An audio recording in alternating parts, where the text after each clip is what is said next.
Welcome to the Deep Dive. Today is July 29, 2025, and we're plunging right into your sources on global weather and geophysical risks. Yeah, and the insights we've pulled out, they're pretty critical right now. Absolutely. Our mission, as always, is to cut through the noise, help you really understand the complex hazards impacting the planet. And what's, truly striking is how interconnected everything feels.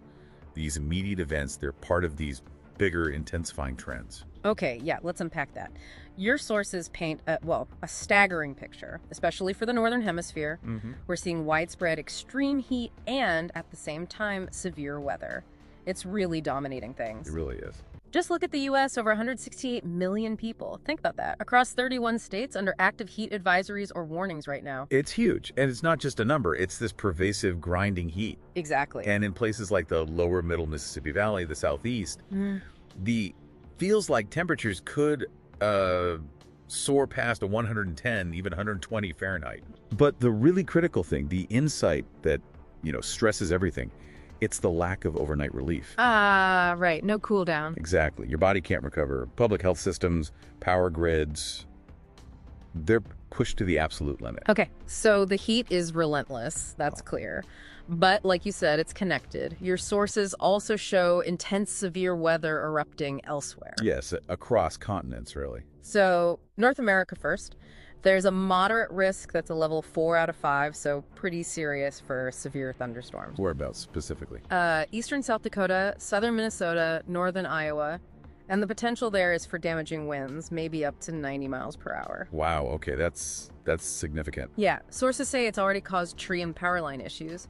Plus, ongoing worry about flash floods, northern plains clear through to the Ohio Valley. And it's not just North America. Europe's seeing equally volatile conditions. Right, southeastern Europe, the Adriatic region. They're bracing for intense supercells. Yeah. Those powerful rotating storms. The ones that bring the worst stuff. Exactly.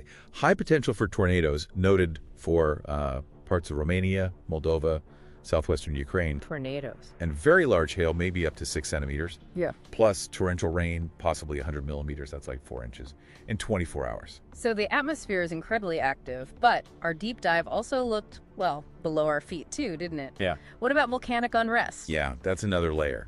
Kilauea in Hawaii is interesting. The eruption paused recently. Okay. But the summit is inflating again. So the next eruption could be just maybe 3 to 5 days away. So very soon, potentially. Potentially. And then in Iceland, Sunnukar is still erupting from one main crater. Still going. Yep. And the key warning there is about the new lava fields. It looks solid, but just centimeters below.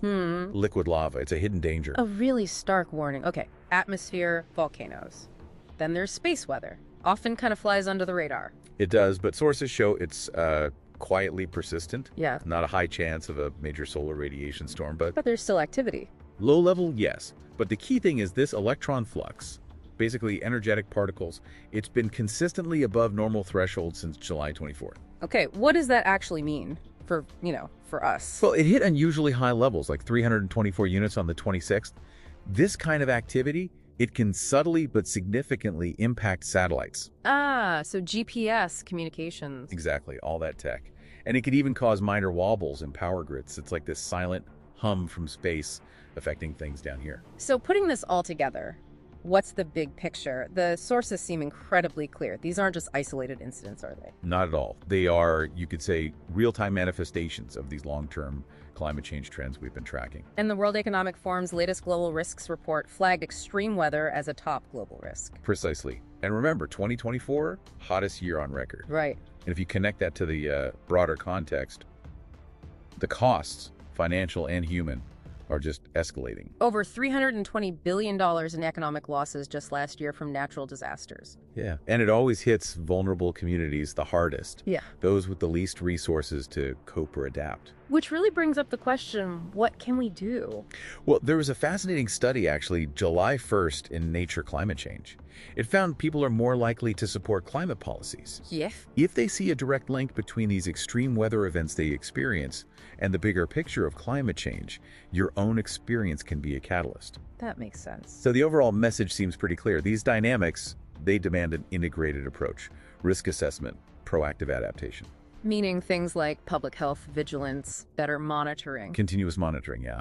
And investing in genuinely resilient infrastructure. So ultimately, what's the core message for you, our listener, listening right now? Yeah. Well, this deep dive, it isn't just about knowing what's happening out there. It's really about equipping you to think about how we, individually and as communities, how we can proactively prepare, how we adapt to a future where these kinds of extreme events are, well, increasingly common. That's the challenge. It really is. It's definitely a crucial thought for you to carry forward as you look at the world around you today.